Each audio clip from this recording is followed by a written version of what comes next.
ketika dia mencium kaki ibunya, mulai dari kru yang saya bawa ke sana sampai ajudan semuanya menangis.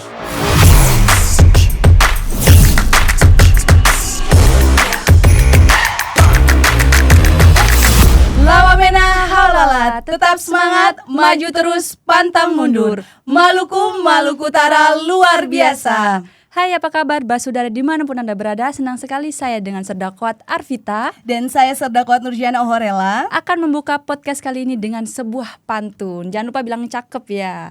Ilmu padi semakin berisi. Cakep. Padi berisi, laksana berlian. Cakep. Kami hadirkan konten yang berisi Cakep. untuk pemirsa Basudara Patimura sekalian. Nah, sebelum kita berbincang-bincang dengan narasumber kita nih Mbak, mari kita menyapa Basudara dimanapun Anda berada saat ini. Semoga selalu sehat selalu dan tetap semangat. 5-5 menyala Iya. dong. Dan saya juga ingin mengucapkan terima kasih kepada para Basudara Patimura sekalian yang selalu mendukung dan membuat podcast ini menjadi salah satu podcast terkenal di Maluku dan Maluku Utara. Nah, tanpa berlama-lama lagi nih Mbak, di episode kita kali ini kita akan membahas sebuah film nih Mbak. Film apa tuh Arvita? Dengar-dengar sih filmnya tentang ini, judulnya Janji Senja Mbak. Janji Senja. Jadi Iya. berarti pembahasan kita kali ini akan membahas tentang kisah di balik film Janji Senja ya Arvita. Iya, betul, Baik. Mbak. Dan pemirsa sekalian, kali ini kita sudah kedatangan bintang tamu yang luar biasa, yang sangat spesial dong pastinya, karena beliau merupakan seorang perwira TNI kedua asal Timur-Timur. Yang dimana Mbak beliau berhasil meraih pangkat jenderal. Wow, bintang. luar biasa Iya, berarti ya Mbak. narasumber kita kali ini. Dan Arvita, Iya, Mbak. narasumber kita kali ini tuh merupakan salah seorang pejabat jajaran Kodam 15 Patimura yang memiliki segudang inovasi media karena beliau juga iya, Mbak. memiliki tempat Tempat podcast. Namanya tuh apa? 151 Binaya Podcast. Langsung saja kita sapa bintang tamu kita, Danrem 151 Binaya, Brigadir Jenderal TNI Antoninho Rangel da Silva. Selamat pagi Bapak. Selamat pagi. Ya, Apa kabarnya Bapak? Alhamdulillah baik. Sehat selalu Baik, dan Bapak. tetap semangat ya Bapak ya. Oke, tetap menyala. Menyala. Nah Bapak, banyak pemirsa dari podcast Patimura nih yang sudah tidak sabar lagi mendengarkan informasi-informasi seputar film yang sebentar lagi akan menggetarkan dunia perfilman ini Mbak. Dan akan tampil di bioskop ya Di Mbak? bioskop terdekat. Iya. Tapi Bapak sebelum kita berbincang-bincang lebih jauh, boleh Bapak menceritakan sedikit tentang siapa sih sosok Danrem 151 Binaya ini kepada pemirsa podcast Bapak? Baik, terima kasih Miss Arvita dengan Miss Nurjana. Siap Bapak. How are you today? I'm Fine, fine. Okay, Bapak. thank you very much. Hai seluruh followers dan sahabat podcast Kodam 15 Patimura dimanapun Anda berada. Saya Brigadir Jenderal TNI Antoninho Rangel da Silva, SIP, MHAN. Saat ini menjabat sebagai Komandan Korem 151 Binaya. Sebelumnya saya pernah menduduki jabatan sebagai dosen Sesko TNI. Wih. Wow, luar biasa, Bapak. Bapak ya. Setelah itu saya menjadi Pamen Ali di lantai 8 dalam rangka ikut Lemhanas RI yaitu PPRA 62 tahun 2021. Siap Bapak. Untuk background education saya sudah ikut mulai dari Sesquad, Sesko TNI, Lemhanas semuanya lengkap. Wih, lengkap ya Bapak ya. Wow, luar biasa Bapak. Tepuk tangan dulu. Tepuk tangan dulu. Jadi bukan cuma di media saja tapi di bidang ilmu pendidikan juga Betul. tidak kalah luar biasanya ya Bapak. Saya juga termasuk pada saat masih major, saya mendesain radar. Radar yang sekarang dipakai itu desain dari kita. Oh, siap Bapak. Siap. Termasuk taktik bertempur waktu masih major. Itulah tugas kita mendesain tentang bagaimana pertempuran untuk Indonesian Army atau TNI Angkatan Darat. Wah. Siap Bapak. Nah, yang perlu saya jelaskan dulu di sini bahwa saya ini termasuk juga ABK, Mbak. Apa itu Bapak? ABK itu Angkatan Bapak Kasat. Berarti lettingannya Bapak Kasat ya Bapak. Ya betul, Angkatan Bapak Kasat. Iya Bapak. Beliau selalu membimbing kita tentang bagaimana profesionalisme, bagaimana kita harus bergerak secara efisien dan efektif dan modern. Itu yang beliau mengajarkan kepada kita sehingga saya selalu menjadi tentara petarung. Ya, siap Bapak. Baik itu kita di pelosok maupun kita di kota, kita tetap menjadi tentara yang profesional dicintai rakyat. Itu.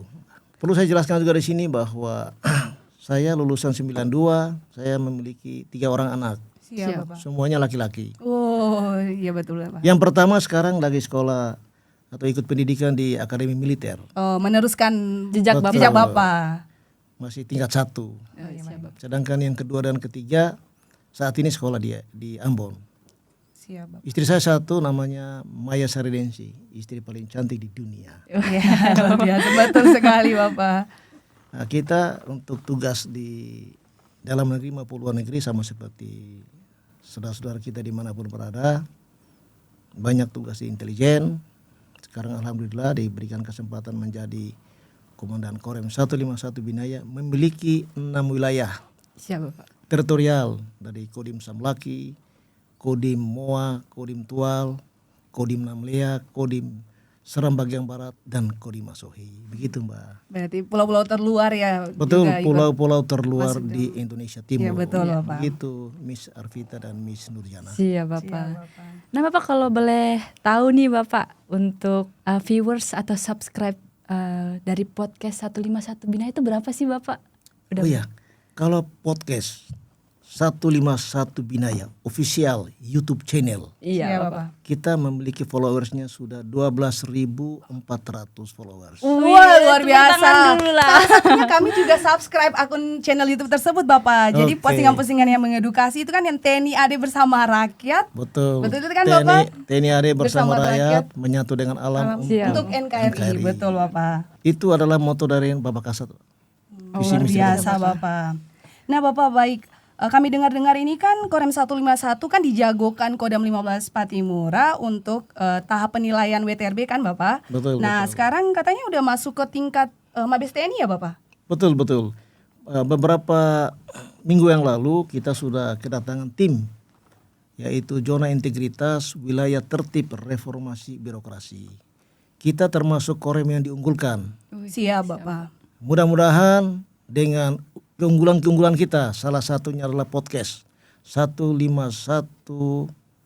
Binaya, official YouTube channel. Yang kedua kita promosi juga salah satu film layar lebar Siap. yang berjudul Janji Senja. Siap Bapak. Yang ketiga kita juga mempromosikan prestasi-prestasi yang dimiliki oleh kodim-kodim kita, baik itu territorial activity maupun tugas pengamanan pulau terluar dan pengamanan pemberdayaan wilayah pertahanan, semuanya memiliki prestasi-prestasi yang kita unggulkan. Mudah-mudahan.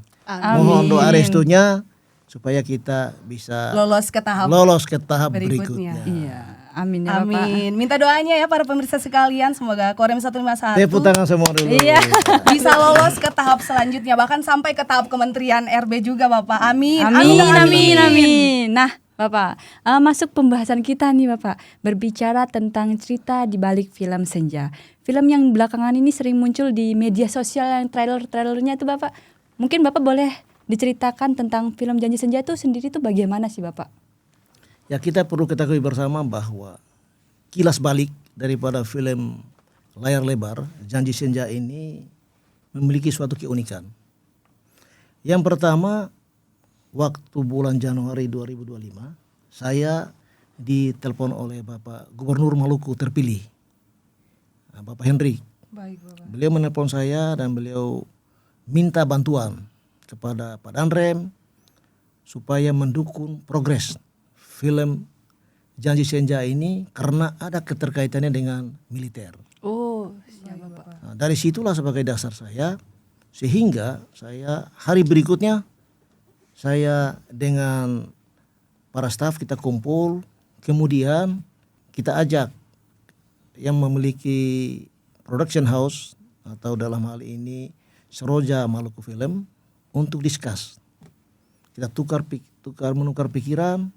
Setelah itu kita melihat sekilas, saya lihat film itu sangat luar biasa untuk dipromosikan. Akhirnya saya melaporkan ke Bapak Pandam. Siap. Baik. Nah, kita melaporkan ke Bapak Pandam. Langkah kita selanjutnya baru saya mulai revisi skenario. 60% adalah cerita rakyat yang memiliki spirit tentang event ya. Nah, sedangkan atau sejarah-sejarah atau yang namanya pengalaman dulu, tapi itu berdasarkan fakta. Baik Bapak. Saya rubah yang semulanya ceritanya masih sipil, dramatis, saya rubah sedikit 40% kolaborasi dengan militer begitu. Baik Bapak. Berarti jadi film itu kan menceritakan tentang seorang anak yang ingin menjadi kuat seperti kita ya Bapak. Iya ya? Bapak ya. Betul. Iya, semoga bisa menginspirasilah kepada para pemirsa di luar sana. Nah Bapak, kira-kira ini awal mula Bapak mendapatkan mandat untuk menggarap film ini nih bagaimana Bapak? Nah awal mulanya kita berdasarkan saya lihat dari background kita, Iya. film ini sebenarnya mengangkat kearifan lokal. Termasuk saya sendiri juga dulu seperti itu. Kita hidupnya kan susah. Betul. Kita di kampung, kita ingin memiliki cita-cita tinggi menjadi tentara. Saya lihat dari film ini ternyata sangat menginspirasi, memberikan edukasi untuk masyarakat Maluku dan masyarakat Indonesia pada umumnya. Akhirnya saya mempelajari selama beberapa hari. Kita lihat dari dasar, sebelum kita merilis suatu skenario film, maka kita harus memiliki dasar. Iya, Bapak. Dasarnya apa? Dasarnya yang pertama arahan dari Bapak Panglima TNI tentang bagaimana kita menegakkan kedaulatan negara, kita membantu pemerintah daerah. Betul. Dalam hal ini di bagian pariwisata, yaitu hiburan, garis miring adalah perfilman. Itu yang pertama. Yang kedua juga kita mendukung program Presiden Republik Indonesia ke-8 Bapak Jenderal TNI Purnawirawan Haji Prabowo Subianto dengan Bapak Gibran tentang visi yaitu Astacita. Nah, salah satu visi Astacita itulah diwujudkan menjadi misi yaitu pembangunan atau peningkatan ekonomi kreatif.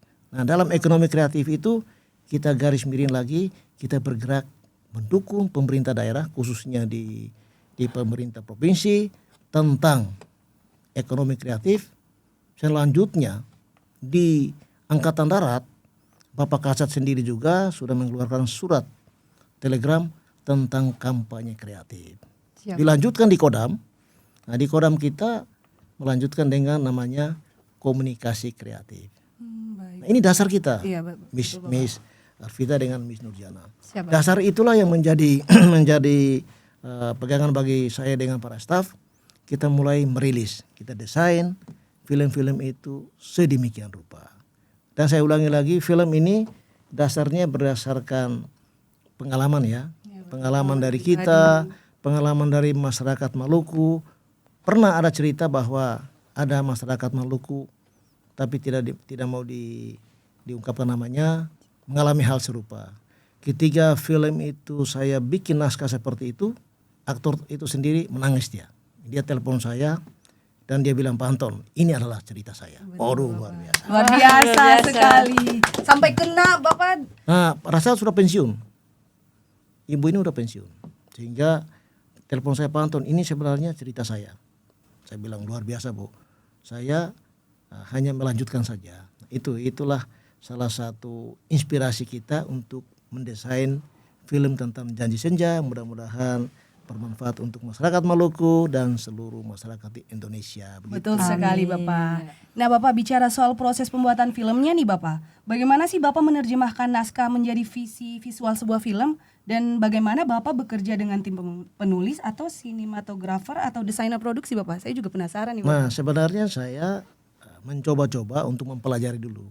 Kalau secara militer kan kita mempelajari tugas ya. Betul. Setelah saya pelajari, dalam waktu semalam saya bikin naskah skenario film.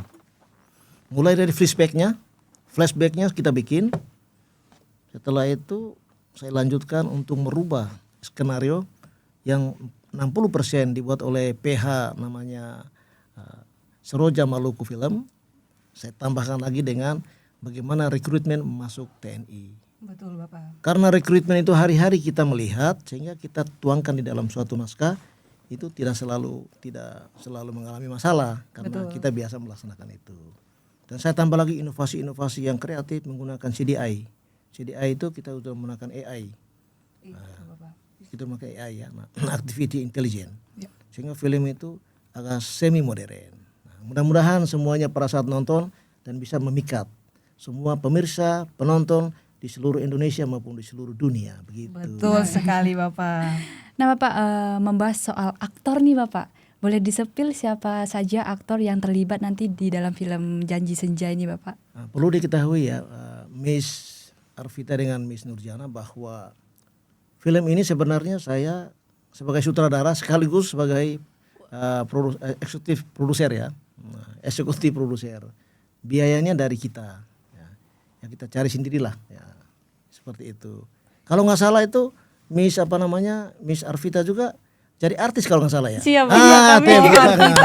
Kamu ternyata diam-diam padahal kamu juga terlibat ya ternyata. Nah, ini betul, terlibat saya juga jadi baru tahu, artis. Bapak. Oh ternyata Iya. kamu juga Bapak kita ikut terlibat. Nah, Oh, iya terlibat betul, jadi artis pendukung. Luar biasa. Siap. Berapa kali filmnya? Tepuk tangan dulu ya. Betul Nah, Bapak. maka yang duduk di depan saya ini artis juga. Nah, arti kata bisa action di lapangan ternyata tidak ada masalah. Karena di Ambon itu kan terkenal City of Music kan begitu ya. Betul Bapak. Sehingga semua masyarakat Maluku ini dikasih salah satu tugas terutama bagian hiburan, nyanyi, main musik maupun film tidak ada masalah. Bisa semua Semuanya Bapak jalan, ya? Contohnya adalah si Miss Arvita. Multi talent berarti Bapak. Multi talent Semua sekali. bisa. Bisa jadi host di sini, bisa jadi penyanyi, bisa jadi artis. Oke, luar biasa deh. Tepuk tangan dulu Terima ya. kasih. Luar biasa Bapak. Nah Arvita makin gak sabar nih kita mau nonton filmnya. Tapi Iya. Bapak saya mau nanya nih kan film ini kan dijadwalkan mulai produksi itu pada 18 Desember 2024 ya Bapak. Dengan lokasi utama itu di Kota Ambon sendiri. Nah bagaimana sih respon masyarakat setempat saat proses syuting berlangsung itu Bapak? Baik ya, film itu saya belum ceritakan sedikit tentang hipnosisnya ya. Nah, hipnosis dari film ini yang pertama ada seorang gadis Maluku yang bernama Maria, umurnya 18 tahun. Dia hidup dengan 4 bersaudara, ulangi ya, 2 bersaudara. Orang tuanya, ibunya bernama Mami Bita. Nah, Mami Bita sebagai aktor utama, sebagai orang tua. Itu aktor legendaris kita, namanya Yati Surahman. Sedangkan yang berperan sebagai orang tua adalah Bapak Abio Abi. Nah, itu namanya Pak Arman. Ya. Kenal Bapak. Nah, Bapak Arman yang terkenal di seluruh Perfilman. baik sinetron maupun di film layar lebar. Sedangkan si Maria itu sendiri, nah itu anak Ternate, anak Maluku. Nah itu luar biasa, dia jadi pemeran utama. Yang berikutnya juga namanya si Petrus. Petrus itu anak Maluku juga, masih SMP kalau nggak salah. Satu lagi Fadila itu anak tentara, keluarga besar. Orang tuanya, ibunya ibu guru, ibu persit, ibu guru, bapaknya tentara. Nah, tepuk tangan dulu untuk anggota kita ini kan. Betul sekali Bapak, luar biasa. Ibunya dengan anaknya sama-sama jadi artis pendukung.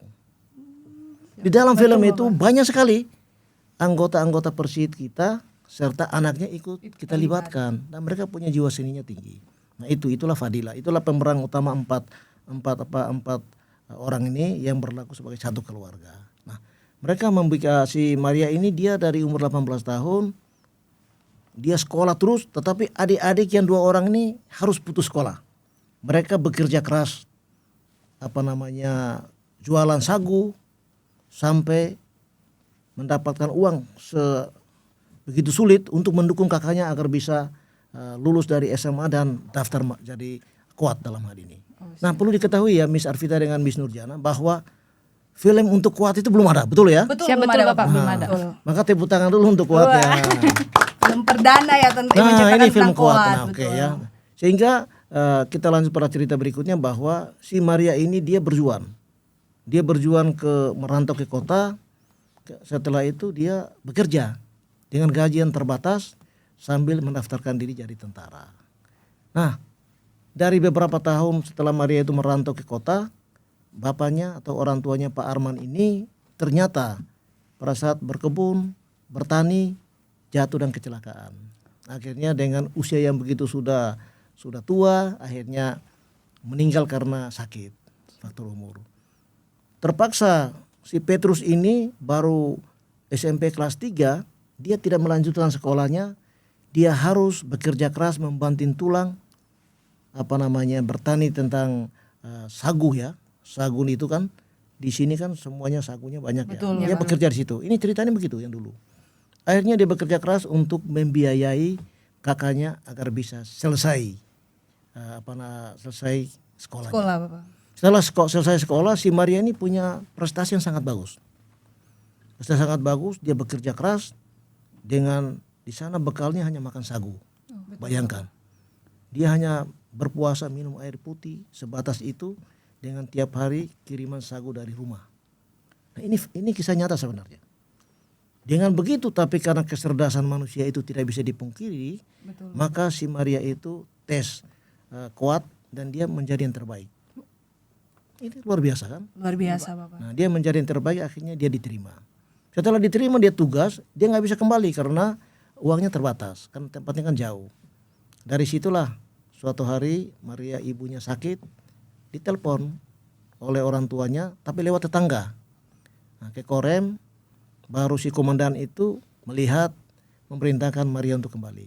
Nah setelah kembali ke rumah menengok orang tuanya, ternyata ibunya udah sakit keras. Tapi bayangkan seorang ibu, makanya kita bilang surga itu di kaki ibu. Walaupun dia sakit, dia berusaha untuk senyum di depan Maria dengan seolah-olah ibu itu tidak sakit.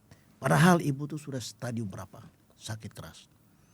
Dengan demikian Maria datang dengan gembira, sekaligus rencananya mau ziarah ke orang tuanya, bapaknya sudah meninggal. Nah ketika Maria sampai di rumah, ketemu dengan orang tuanya, tidak bisa bicara apa-apa. Syuting itu ternyata kemarin waktu kita syuting di Hatu, hujannya rintik-rintik nih, sehingga itu nggak ada edit asli itu. Nah saya kan di situ, saya menjadi editornya. Kita lihat berapa kali action filmnya berulang-ulang. Ternyata setelah Maria di rumah, 1 hari kemudian Maria mengajak ibunya untuk ke kota. Ibunya nggak mau. Kenapa? Karena ibunya bilang, ini adalah rumah saya, ini adalah kampung halaman saya tidak bisa meninggalkan rumah di sini sampai sebelum saya mengakhiri hidupnya. Akhirnya Maria tidak berhasil mengajak ibunya ke Jakarta. Mengajak ibunya ke kota. Nah setelah itu apa yang terjadi? Setelah hari berikutnya ibunya sudah mulai sakit keras, ternyata ibunya meninggal. Tapi ada satu film edukasi yang perlu saya jelaskan kepada seluruh pemirsa dan penonton dan followers sahabat di seluruh Indonesia. Saya waktu beberapa bulan yang lalu saya menghadiri anak saya pelantikan di Magelang. Ketika tidak sengaja kita pada saat menghampiri si taruna ini, dia peluk ibunya dan mencium kaki ibunya. Ketika dia mencium kaki ibunya, mulai dari kru yang saya bawa ke sana sampai ajudan semuanya menangis. Kecuali Pak Antonio. Pak Antonio air matanya sudah kering. Gitu ya. Untuk bangsa dan negara ini. Setelah saya melihat anak saya mencium kaki ibunya, kita syuting. Nah inilah menjadi inspirasi saya ketika kita membuat film. Saya memerintahkan ke Maria, kau pulang ke rumah, menengok ibumu, cium ibumu, cium kaki ibumu selama 3 kali Maria. Karena ibumulah engkau bisa lihat dunia ini. Betul. Karena ibumulah engkau sekarang bisa menggunakan seragam sebagai seorang prajurit korps wanita angkatan darat. Inilah namanya titipan moral, pesan moral bagi siapapun, baik laki-laki maupun perempuan. Ketika orang tua kita, kaki surga ada di ibu. Itu. Sehingga pesan ke seluruh masyarakat kita, anak-anak muda, bahwa orang tua itu perlu kita hargai. Orang tua itu perlu kita sayangi mereka. Karena bukan mereka, kita tidak bisa melihat dunia fana ini. Kira-kira begitu ceritanya. Betul, Bapak, luar biasa sekali. Karena memang perjuangan seorang ibu atau doa restu dari ibu tuh bisa sangat kita penting bisa ya, Pak. sampai di posisi sekarang ini, Bapak. Betul sekali. Dan juga saya juga sebagai orang Maluku juga bangga sekali pastinya tentang perfilman ini yang memang mengangkat kisah daripada anak-anak Maluku, anak-anak ya, Maluku Mbak. sendiri. Dan Arvita, betul. dapat bersaing dengan daerah-daerah lain khususnya dalam bidang perfilman. Ya, betul sekali, Arvita. Nah, Bapak, kembali ke topik tadi. Tapi tunggu dulu. Perlu diketahui bahwa artis yang kita cek di lapangan, ketika sebelum tampil kan kita uji coba dulu. Semua artis yang dari sipil, tidak ada satupun yang melaksanakan adegannya salah. Karena mereka sudah memiliki otak untuk seninya tinggi. Sehingga luar biasa. Kita tidak repot-repot lagi untuk mengulang-ulang. Biasanya kan sampai 10 kali berapa kali. Ini hanya sekali aja. Satu kali take ya Bapak? Satu kali langsung in action karena mereka memiliki jiwa seni sangat tinggi. Oleh sebab itu Maluku itu sebenarnya tempat untuk Bibit-bibit unggul itu ada bibit-bibit sebenarnya unggul Bapak, artis betul. di Maluku maupun di seluruh Indonesia maupun seluruh dunia. Mudah-mudahan ke depan kita punya lagi program-program pembinaan teritorial modern dalam hal ini masalah perfilman, hiburan. Mudah-mudahan bisa kita orbitkan secara maksimal, secara masif, integratif, holistik, komprehensif sehingga semua masyarakat bisa menikmati bakat-bakat dari Anak-anak adik-adik Maluku. kita maupun tentara kita yang ada di Maluku. Begitu. Betul bisa sekali Bapak, punya warna tersendiri juga Bapak untuk Maluku sendiri Bapak. Nah Bapak, apa sih tantangan terbesar yang dihadapi selama proses syuting film ini nih Bapak? Nah, yang pertama waktu. Karena kita kan di samping kita mendukung proses perfilman ini, progres, kita kan harus bisa membagi waktu. Karena pelibatan kita gunakan juga namanya anggota kita, baik itu dari Kodam, baik itu dari Korem, sehingga kita kesulitan untuk pembagian waktu. Tetapi alhamdulillah karena profesional termasuk Miss Arvita walaupun sibuk ya, tetapi masih sempat. Pertama ikut di Samapta, yang kedua ikut di mana itu di kesehatan juga ya. Siap. Ya ikut di yang terakhir itu di mana itu pendaftaran. Sehingga syutingnya paling banyak. Kalau nggak salah itu 3-4 kali syuting itu ya. Luar biasa. Wow, luar biasa. Tepuk tangan dulu pemirsa. Nanti rencananya begini Miss Arvita. Siap. Setelah kita sudah ajukan ke komando atas, sudah disetujui oleh Bapak Panglima TNI, Bapak Kasat, nanti akan namanya kita nonton bareng. Nobar Bapak? Nobar, tapi untuk artis dan krunya. Nah, nanti kru aja.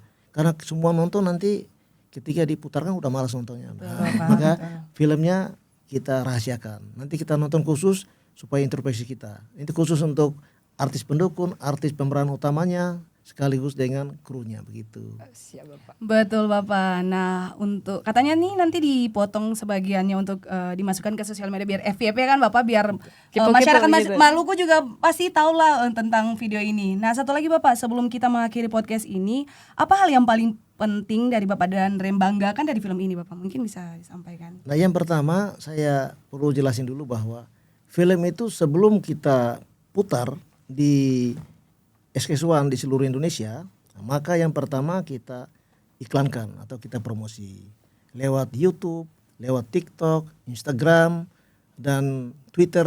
Betul. Semuanya kita promosikan, termasuk kita promosikan di di media sosial.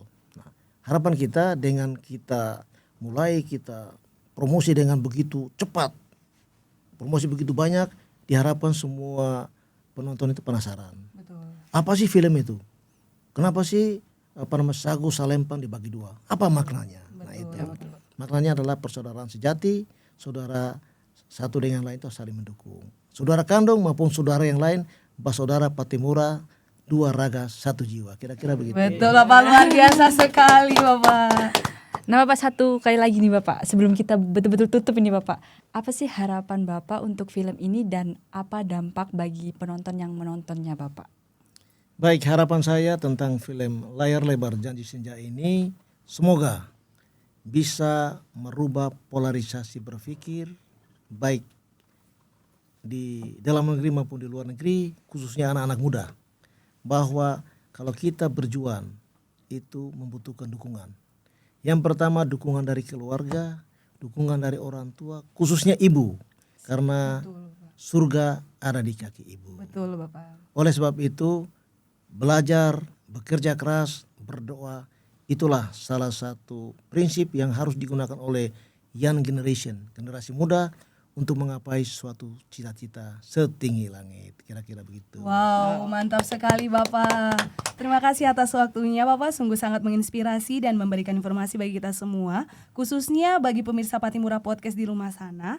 Semoga dengan adanya film ini diharapkan menjadi inspirasi bagi seluruh masyarakat Indonesia, terutama generasi muda untuk terus berjuang dan berkarya demi masa depan yang lebih baik lagi. Iya. Dan selain itu saya juga ingin mengucapkan terima kasih kepada Bapak Danrem 151 Binaya. Iya. Di tengah kesibukan Bapak sudah menyempatkan diri untuk hadir di podcast ini Bapak. Nah, saya juga mau mengingatkan kepada seluruh prajurit PNS dan keluarga serta basudara semua untuk turut like, komen, share akun YouTube Medsos Kodam 15 Patimura, serta semakin bijak dalam bermedia sosial.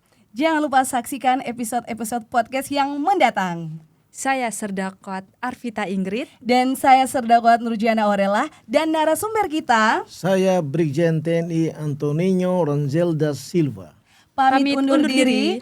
Lawamena haulalan. Tetap semangat, maju terus, pantang mundur. Maluku Utara luar biasa. See